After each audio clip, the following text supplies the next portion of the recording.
मैं प्रकाश आपका स्वागत करते हैं आपके अपने करंट हेवन के यूट्यूब चैनल पर। दोस्तों, एक शानदार ट्रिक है, आज हम सीखेंगे स्क्वायर रूट कैसे फाइंड करते हैं। इजीली, आराम से आप भी फाइंड करेंगे। जिस तरह हम निकालेंगे उस तरह आप भी निकालेंगे, तो लास्ट तक बने रहिएगा। आप 3 अंक का स्क्वायर रूट कैसे निकालते हैं, 4 अंक का, 5 अंक का, बड़े से बड़े स्क्वायर रूट को आप चुटकी में निकाल सकते हैं। तो 5 मिनट का सेशन है, आप लास्ट तक जरूर बने रहिए दोस्तों। और बाकी बहुत सारे वीडियोस टॉपिक वाइज या फिर कर लीजिएगा। आपका जो आपके ट्रिकी हैं सब कुछ जा चुका है, आप वहाँ से जाकर देख सकते हैं। जैसे स्क्वायर कैसे निकालते हैं 2 अंक का, 3 अंक का, वो भी है प्लेलिस्ट में, आप देख सकते हैं, है ना। तो हम आज बात करने वाले हैं स्क्वायर रूट कैसे निकालते हैं, मतलब कि स्क्वायर रूट किस तरह से फाइंड किया जाता है। तो सबसे पहले आपको पता है इतनी चीज़ें, 10 तक तो स्क्वायर सबको याद होगा और सबको याद भी होना चाहिए, है ना। अब हम एक नंबर लेते हैं दोस्तों, 576। अब 576 हमने नंबर ले लिया है, सिंपल सा। इसका स्क्वायर रूट हमको पता करना है। इसका स्क्वायर रूट पता करना है तो हम लास्ट मतलब अंत से 2 का जोड़ा पहले बना लेंगे और बाकी जो लास्ट में बचेगा उसको एक तरफ कर देंगे। सिंपल सा ये करेंगे। अब हमको देखना है जो यहाँ पे 76 यानी 76 है, समझ रहे हैं। जो 76 है इसमें जो 6 लास्ट में आया है, 6 किस किस के स्क्वायर में लास्ट में आता है। तो जाहिर सी बात है 6 जो लास्ट में आता है, एक 4 के, एक आता है 6 किस में आता है भैया, एक और आता है 6 के स्क्वायर में। तो 6 के स्क्वायर में आता है और 4 के स्क्वायर में आता है। और वह संख्याएं ऐसी ही होंगी जिसका एडिशन हमेशा 10 होगा। जैसे देखिए, जैसे हम बात करें 4 किसके लास्ट में आता है, 2 के और 8 के, तो 8 2 10। जैसे हम बोले 9 किसके लास्ट में आता है, तो आप बोलेंगे 3 के और 7 के, तो 7 3 10। तो वह हमेशा 10 बनाती हैं, यह बात भी याद रखिएगा। तो जो 6 है वो 6 और 4 के स्क्वायर के लास्ट में आता है, ये बात एक नोट कर लेंगे आप। अब हमको पता है दोस्तों जो ये 5 है, 5 देख रहे हैं। अब 5 को देखना है किस किस के स्क्वायर के बीच में है।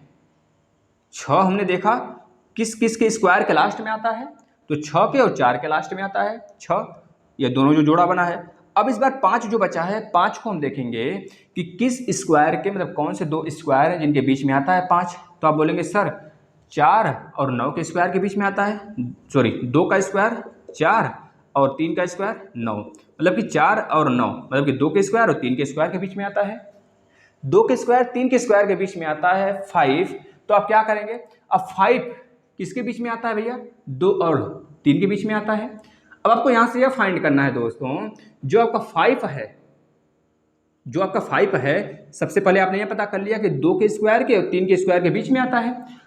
तो हमेशा आप बड़े वाले पे नहीं जाएंगे, छोटे वाले पे जाएंगे। 2, जब 2 के स्क्वायर 4 है, क्योंकि 5 पता है 2 और 4 के स्क्वायर के बीच में आता है, तो बड़े वाले को ना लेकर आप छोटे वाले को लेंगे और यहाँ पे पहला अंक 2 हो जाएगा, ऐसे कर लेंगे। अब पहला अंक 2 हुआ तो 2, अब 2 के एक आगे क्या आता है 3, 2 3 6 कर लिए, ये 6 हो गया। अब इस 6 को देखना है क्या 5 से कम है या फिर ज़्यादा है।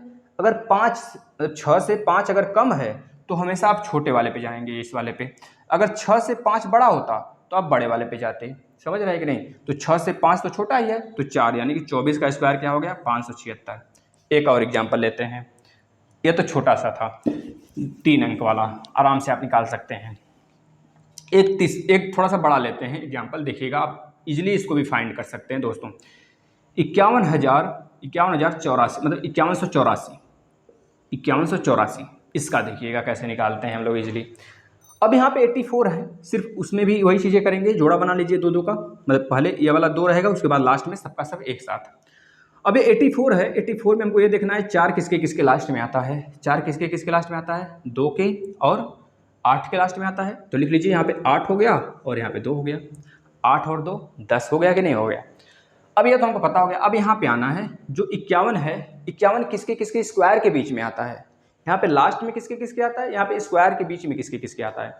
51 हम देख पा रहे हैं जो कि 64 और 49, मतलब 7 के स्क्वायर और 8 के स्क्वायर के बीच में आता है। 7 का स्क्वायर 49, 8 का स्क्वायर 64, यही होता है। तो हमेशा छोटा वाले पे जाएंगे, क्योंकि 7 और 8 के बीच में है, तो 49 और 64 के बीच में 51 है, तो छोटा वाले, मतलब पहला अंक तो 7 ही होगा। अब 7 के एक आगे आता है 8, 8 सते भैया 8 सते 56, 8 सते 56 हो गया। अब 56 से 51 छोटा है, अब 56 से 51 छोटा है, इस वजह से हम छोटे वाले पे जाएंगे। 72 का स्क्वायर हो गया 5184। इस तरह निकल गया कि नहीं निकल गया दोस्तों। अब चलिए एक और चलते हैं, एक और एग्जाम्पल की तरफ चलते हैं, आराम से आप सीखेंगे। एक और एग्जाम्पल लीजिएगा, 1060 आप ले लीजिए 9, 10609 ले लीजिए भैया, है ना, 10609। अब यहाँ पे हमको देखना है जो 9 है, यानी जो दो दो का जोड़ा बनाना है पहले हमको, और बात का अंत वाला सारा एक साथ। अब 9 किसके किसके लास्ट में आ रहा है, 3 के स्क्वायर के और किसके स्क्वायर के, 7 के स्क्वायर के। तो आप यहाँ पे लिख लीजिए 7 के स्क्वायर के और 3 के स्क्वायर के लास्ट में 9 आ रहा है। अब आपको यहाँ पे यह देखना है जो 106 है ये कौन से स्क्वायर के बीच में आता है, लमसम आप पता कर सकते हैं। तो हमको पता है 10 का स्क्वायर 100 होता है और 11 का स्क्वायर 121 होता है, तो इसी दोनों के बीच में आएगा। 10 के स्क्वायर के और 11 के स्क्वायर के बीच में आता है 106। तो 10 छोटा है तो 10 लिख लेंगे पहले। अब 10 के आगे क्या आता है, 10 गुणे 1 11, तो 11 मतलब 110 हो गया। अब 110 क्या है दोस्तों, 106 से बड़ा है कि छोटा है, तो बड़ा है, यानी कि जो यहाँ पे मल्टीपल आया है 110 से, ये छोटा है। जब छोटा है तो हम छोटे की तरफ जाएंगे, 3, मतलब 103 का स्क्वायर हो गया आपका 1609, मतलब इसका स्क्वायर रूट 1003, मतलब 103 हो गया दोस्तों, है ना। तो आप आराम से ये फाइंड कर लिए 103 स्क्वायर रूट कैसे निकलता है। अगर आप सीख गए हैं तो वीडियो को ज़्यादा से ज़्यादा शेयर करिए, अपने दोस्तों तक पहुँचाइए दोस्तों, और सारी वीडियो को फॉलो करिए। और चैनल को अभी तक सब्सक्राइब नहीं किए, बेल आइकन भी नहीं क्लिक किए हैं तो क्लिक कर लीजिए, सारे इन्फॉर्मेशन आपको जाते रहेंगे दोस्तों। धन्यवाद।